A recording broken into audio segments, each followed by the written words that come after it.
নমস্কার বন্ধুরা, বাংলা সিরিয়াল সমাচারে তোমাদের স্বাগত জানিয়ে শুভ বিবাহের আজকের পর্ব আমি শুরু করছি। তো প্রথমেই দেখা যায় তেজ চুপচাপ দাঁড়িয়ে আছে। সুধা তাকে একটা জামা দিয়ে বলে, এই নিন জামাটা পরে নিন আর আপনি একটু ফ্রেশ হয়ে নিন। তেজ তখন জামাটা ফেলে দেয়। সুধা বলে, আপনি তখন বাচ্চাদের সাথে খেতে বসলেন, তার জন্য ধন্যবাদ। তেজ বলে, খেতে আমি বাধ্য হয়েছি, কারণ আমি চাইনি যে ছোট বাচ্চাগুলোর মনে আমার প্রতি ভুল ধারণা জন্মাক। কিন্তু তার মানে এই নয় যে আমি সবকিছু ভুলে যাব আর হাসি মুখে থাকার নাটকটা চালিয়ে যাব। সুধা সবকিছু দাঁড়িয়ে শুনতে থাকে। এখানে আমি কিছুতেই থাকবো না। তেজ তখন চুপচাপ দাঁড়িয়ে থাকে। সুধা বলে, মিস্টার বসু মল্লিক, আমার বাড়ির লোক আপনার জন্য এতটা করছে, তারপরেও আপনি এরকম করছেন। তেজ বলে, আপনার পরিবার তো দেখছি খুব সুন্দর মানুষকে ম্যানিপুলেট করতে পারে। তখন সুধা বলে, ম্যানিপুলেট মানে আপনি কি বলতে চাইছেন? তেজ বলে, আপনার বাড়ির প্রত্যেকটা মানুষ ভালো মানুষই দেখিয়ে এই যে অন্যায়টা করেছিল এটাকে ধামাচাপা দেওয়ার চেষ্টা করছে। তো এত সহজে তেজ বসু মল্লিককে ম্যানিপুলেট করা যাবে না। এই সমস্ত কথাবার্তা হতে থাকে দুজনের মধ্যে। সুধা বলে, আমি ভুল ভেবেছিলাম যে আপনি বোধহয় আমাদের সাথে মানিয়ে নিয়েছিলেন, কিন্তু আমি ভুল ভেবেছিলাম। আপনার মতো মানুষ তো কারোর সাথে কোনোদিনও মানিয়েই নিতে পারে না, আর আপনার মতো মানুষের তো নিজের জেদ, নিজের ইগো ভুলাটা অসম্ভব। তেজ বলে, কেন ভুলবো? তাছাড়া এত সহজে আপনি ভাবলেন কি করে যে আমি সবটা মেনে নেব?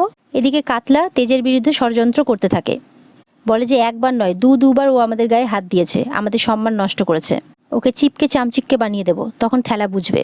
তেজ বলে, আপনি আপনার দক্ষ অভিনয় দিয়ে আমার পরিবারকে যেভাবে ঠকিয়েছেন আমি কিন্তু সবটা মনে রেখেছি। সুধা বলে, আপনার সমস্যাটা কোথায় বলুন তো মিস্টার বসু মল্লিক? আসলে আপনি ভেবেই এসেছিলেন এখানে এসে আমার পরিবারের লোককে কথা শোনাবেন, তাদের অপমান করবেন, তাদের শাস্তি দেবেন। আপনাকে যারা ঈশ্বর মনে করেন তাদের চোখে আপনি ছোট হতে পারছেন না। তেজ বলে, আমার কারোর কাছে নিজেকে প্রমাণ করার কোনো দরকার নেই, না ছোট হওয়ার ভয় আছে সুধা, কারণ আমি আপনাদের খুব ভালো করে চিনে গেছি যে আপনারা কি করতে পারেন আর কতদূর যেতে পারেন। তেজ আর সুধার মধ্যে কথাবার্তা বেড়েই চলে। তেজ বলে, আপনার মুখে এত তেজ, এত স্পর্ধা মানায় না সুধা। কে জানে আমার মতো নিজের পরিবারের লোককেও মিথ্যে কথা বলে ঘোল খাইয়েছেন। তেজ সুধার হাতটা জোরে করে ধরে বলে, অনেকক্ষণ সহ্য করেছি সুধা, কিন্তু আমারও সহ্যের একটা সীমা আছে, তাই আর না। এবার আপনি বুঝুন যে নিজের পরিবারকে কি বলবেন, কারণ আমি এক মুহূর্ত এই বাড়িতে থাকবো না। এই বলে তেজ চলে যায়। পরিবারের লোকজন সবাই তেজকে চলে যেতে দেখে খুব অবাক হয়ে যায়। এদিকে তেজ রেগে বাড়ি থেকে বেরিয়ে যায় আর বলে, অনেক সহ্য করেছি, আর না, এবার ঠাম্মিকে আমি সবটা বলে দেবো। তেজ যখনই বাড়ি থেকে বেরোয় তখনই কাতলারা সুযোগ পেয়ে যায় তাকে মারার। এদিকে সুধার বাড়ির লোকজন সুধাকে প্রশ্ন করতে থাকে যে জামাই কোথায় চলে গেল, আমরা এতবার ডাকলাম উনি দাঁড়ালেন না পর্যন্ত। সুধার মা বলে, কি হয়েছে বলতো? সুধা বলে যে উনি চলে গেছেন মিস্টার বসু মল্লিক আর এখানে ফিরবেন না। এটা শুনে সবাই খুব অবাক হয়ে যায়। সুধার মা বলে, ফিরবেন না মানে কি? এখনো তো কোনো নিয়ম কানুন পালনই করা হলো না, গাঁটছড়াও খোলা হয়নি, হঠাৎ করে চলে গেল কেন? ঠাম্মিও এসে বলে, চোখ মুখ দেখে তো মনে হচ্ছিল খুব রাগ করেছে, কি হয়েছে বলতো? সব ঠিক আছে তো দিদিভাই, বল না। জেঠিমা বলে, এই সুধা, মুখে সুপরি গুজিয়ে আছিস নাকি? সত্যি কথা বল, কি হয়েছে? জামাই বেরিয়ে গেল কেন? ঝগড়া হয়েছে? উনি যদি আমাকে ছেড়ে চলে যান তাহলে তো আমি আবার তোমাদের বাড়ির বোঝা হয়ে উঠবো, এই নিয়ে তোমাদের খুব দুশ্চিন্তা না? সুধা বলেন, বিয়েটাও যদি ভেঙে যায় তাহলে তো আবার আমার জন্য তোমাদের নাক কাটা যাবে, আবার এই পরিবারের অন্ন ধ্বংস করব বসে, এটা নিয়ে তো ভয় পাচ্ছ বলো? জেঠিমা বলে, তুই কি সব বলছিস? তোর কি মাথাটা খারাপ হয়ে গেছে? সুধা বলে, না জেঠি, মাথাটা সবে ঠিক হতে শুরু হয়েছে, সবে চলতে শুরু করেছে, তাই যা বলছি আমি ঠিক বলছি। তোমরা সবাই আমাকে ঠকিয়েছো। তোমরা আমাকে কেন বলেছিলে যে আমার বিয়ের আগে আমার ডিভোর্সের কথা ওনারা সবাই জানে? কেন বলেছিলে বলো? যদি সত্যিটা আমাকে বলতে তাহলে আজকে আমাকে এই দিনটা দেখতে হতো না। তোমরা আমাকে বিদেয় করার জন্য মরিয়া হয়ে একটা মিথ্যের আশ্রয় নিলে শেষ পর্যন্ত। সুধা বলে, বাবা। সুধার বৌদি তখন বলে, বাবা, বড়লোক বাড়ির বউ হয়ে তো দেখছি মুখে খই ফুটেছে সুধার, দেখেছেন মা সুধা কেমন কথা বলছে মুখে? তা সুধা, আমাদের তো খুব মিথ্যেবাদী বলে কাঠগড়ায় দাঁড় করাচ্ছিস, তো সত্যি কথা বলতো সুধা, এই যে তোর যে বিয়ে হয়েছিল, তোর ডিভোর্স হয়েছিল, এই কথাটা যদি বসু মল্লিক পরিবারের কেউ জানতো তাহলে কি তোকে ওই বাড়ির বউ বলে নিয়ে যেত? তো বড় শ্বশুর বাড়ি, এত ধন দৌলতের প্রাচুর্য, এ মুখ দেখতে পেতিস তুই? শোন, আমরা না তোর জীবনটা শুধরে দিলাম রে। সুধা বলে, না বৌদি, তোমরা আমার জীবনটা নরক করে দিয়েছো, কারণ এই প্রাচুর্য ধন দৌলত আমি কিচ্ছু চাইনি। চেয়েছিলাম সুখে সংসার করতে, চেয়েছিলাম এই সুধাময়ীকে জেনে আমার গুণ, আমার ব্যক্তিত্বকে পছন্দ করে আমাকে গ্রহণ করা হোক, কিন্তু না, একটা মিথ্যে সবকিছু পাল্টে দিল। তোমরা যদি সেদিন সত্যি কথাটা বলে দিতে তাহলে সারা জীবনে এই মিথ্যেবাদী কলঙ্কটা আমাকে নিয়ে বেড়াতে হতো না। দোয়েল মনে মনে বলতে থাকে, শুধু মিথ্যেবাদী হওয়ার বোঝা নয়, সারা জীবন একটা অসুখী দাম্পত্যের বোঝাও তোকে নিয়ে বয়ে বেড়াতে হবে। আমার সৌভাগ্য কেড়েছিস তুই, তাই তোকে সুখে সংসার করতে তো আমি কিছুতেই দেব না। সুধার মা বলে, হ্যাঁ রে, জামাই কি তোকে মেনে নিতে পারেননি? তোকে কি কিছু বলেছে? আমায় বল না মা, নিজের ঠাম্মি বা ওই বাড়ির কেউ কি তোকে কিছু বলেছে? সত্যিটা বল দিদিভাই। সুধা বলে, না ঠাম্মি, উনি ওনাদের কিচ্ছু জানাননি, কিন্তু আমি তো ওনাদের চোখের দিকে তাকাতেই পারছি না। আজ আমি নিজেই নিজের কাছে ছোট হয়ে গেছি ঠাম্মি, কারণ আমার পরিবার আমাকে মিথ্যে বলেছে, আমাকে ঠকিয়েছে। তারপর আর অন্য কারোর বিরুদ্ধে কি অভিযোগ করব আমি? সুধার বোন বলে, আর সবার কথা ছাড় তুই দিদি, জামাইবাবু তো তোর সঙ্গে আছে। সেদিন তরিতা বৌদির কথার বিপক্ষে কত সুন্দর করে কথাটা ম্যানেজ করে তোকে বাঁচিয়েছিল জামাইবাবু, তুই ভুলে গেছিস? জামাইবাবু সবার সামনে তোর অপমান হোক এটা কখনো চায় না, তাই তো সমস্ত অপমানের হাত থেকে সবসময় তোকে রক্ষা করে, তোকে বাঁচায়, তাই না বল? তাহলে কেন তুই জামাইবাবুকে রাগ করে চলে যেতে দিলি? কেন আটকালি না বল? সুধা বলে, উনি এত কিছুর পরেও আমার পাশে দাঁড়িয়েছেন, সব বিপদে ঝাঁপিয়ে পড়েছেন। এরপরে ওনাকে কিছু বলার মুখ আমার নেই ঝিনুক, কিন্তু আমার পরিবার আমার মাথা হেট করে দিয়েছে, তাই মাথা উঁচু করে ওনার উপর অধিকার ফলানোর জায়গা আমার নেই, আমার ক্ষমতা নেই ওনাকে আটকানোর। দোয়েল মনে মনে ভাবতে থাকে, যেভাবে জামাইবাবু বেরিয়ে গেল তাতে তো সুধাকে নিয়ে যাবে বলে আমার মনে হয় না, কোনো চান্সই নেই। এদিকে কাতলার দলবল লাঠি নিয়ে আসে তেজকে মারার জন্য। সুধার দাদা তখন দলবলকে দেখতে পায়, যে দাদা বুঝতে পারে যে এরা তেজকে মারার প্ল্যান করছে। তখন সুধার দাদা বলে, না না, আমাকে তাড়াতাড়ি করে সুধাকে এটা জানাতে হবে। বাড়িতে সবাই সুধাকে বোঝায় যে, বাবা তুই জামাইবাবুকে একবার ফোন কর না, একবার বোঝা না, দেখ আমরা কথা বলছি, একবার বোঝাই, ঠিক বাড়ি চলে আসবে।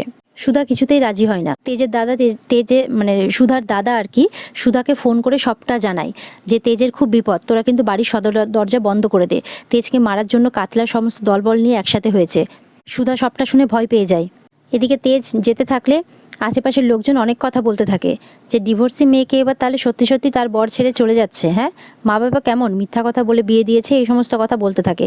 তেজ মনে মনে ওর আগের ভালোবাসার কথা ভাবতে থাকে, অর্থাৎ ইমনের কথা, যে ইমনে এইভাবে তাকে ঠকিয়েছিল। তেজ বলে, আর কতদিন যে আমাকে এই বোঝা বয়ে বেড়াতে হবে কে জানে, ইচ্ছে তো করছে ঠাম্মিকে সবটা বলে দিই। পাড়ার লোকজন তেজকে দেখে হাসাহাসি করতে থাকে। সুধা তখন তেজকে ফোন করে, তেজ সুধার ফোন থেকে ফোনটা কেটে দেয় আর বলে যে আবার কোনো নতুন ছল করে আমাকে বাড়িতে নিয়ে যাওয়ার চেষ্টা করছে সুধা। কিন্তু না, তেজ বসু মল্লিক এত বড় বোকা নয়। তেজ বসু মল্লিক আপনার মুখও দেখতে চায় না, কারণ তেজ ভালো করে বুঝে গেছে যে আপনি ইমনের থেকেও বড় খেলোয়াড়, বড় মিথ্যেবাদী। ইমন তো তাও আমাকে ছেড়ে চলে গিয়েছিল, একটা মিথ্যে সম্পর্কে আমাকে জড়িয়ে ফেলেনি, কিন্তু আপনি তো আমার জীবন, আমার পুরো ভবিষ্যৎটাই তছনছ করে দিয়েছেন। এখন এই মিথ্যের বোঝা আমাকে সারা জীবন বয়ে বেড়াতে হবে। এগুলোই ভাবতে থাকে আর বলতে থাকে তেজ। তখন চলে আসে ওখানে কাতলা আর তার দলবল।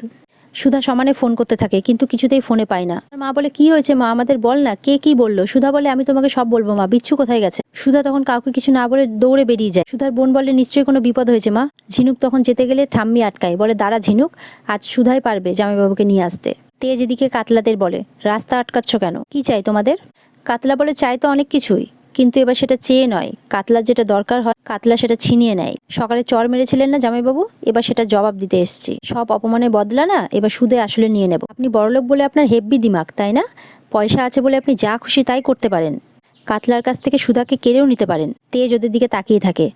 কাতলা বলে, সুধাকে বিয়ে করে আপনি একদম হিরো হয়ে গেছেন না, আপনার সব হিরোগিরি ছুটিয়ে দেবো আজকে।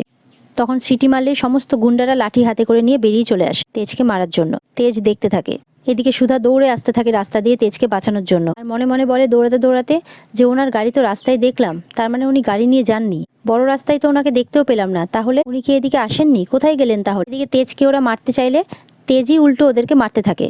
তেজ একাই সমস্ত গুন্ডার সাথে লড়াই করতে থাকে, গুন্ডাই তেজের সাথে লড়াই করে পারে না, মারামারি চলতেই থাকে। হঠাৎ করে একজন এসে পেছন দিক থেকে তেজের মাথায় মারে, তেজ অজ্ঞান হয়ে পড়ে। তখন সুধা চলে আসে আর মিস্টার বসু মল্লিক বলে চিৎকার করে ওঠে। কাতলা তেজকে আবারও মারতে গেলে সুধা এসে লাঠিটা ধরে ফেলে আর লাঠি হাতে গুন্ডাকে মারতে থাকে। তেজ সবটাই দেখতে থাকে, সুধা সবাইকে মারতে থাকে।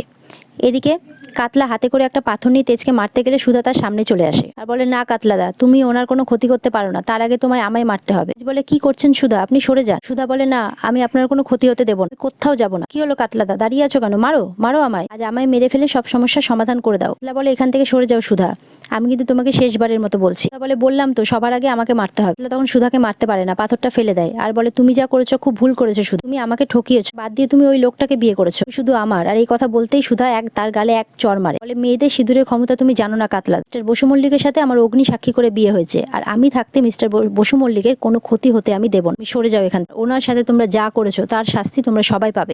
আর এখানে আজকের এপিসোড শেষ হয়ে যায়। আগামীকালকে দেখা হচ্ছে শুভ বিবাহের এক নতুন এপিসোড নিয়ে তোমাদের সামনে। ততক্ষণের জন্য টাটা, ভালো থাকবে।